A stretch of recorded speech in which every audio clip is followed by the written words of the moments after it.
arrest of an African-American Harvard professor this past weekend has seemingly created a racial firestorm across the country with people on both sides of the debate. Speaking, our Prime News correspondent Rochelle Carey joins us now with a closer look at that debate in our weekly feature, What Matters. Go ahead, Rochelle. All right, Mike.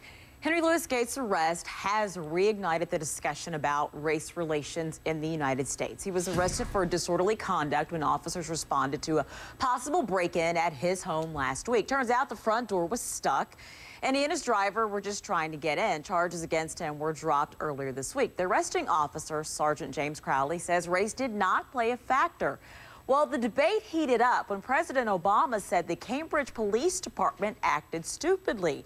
Today, he talked on the phone to both Professor Gates and Sergeant Crowley, then publicly clarified his remark. I unfortunately then gave an impression that I was maligning the Cambridge Police Department or Sergeant Crowley specifically. And I could have calibrated those words differently. Okay, joining me to talk about this, Boyce Watkins, professor at Syracuse University and founder of YourBlackWorld.com. Dr. James Peterson, assistant professor of English at Bucknell University and self-proclaimed hip-hop scholar. And Steve Cardian, a former police detective. All right, James, I want your reaction as well to what President Obama said today.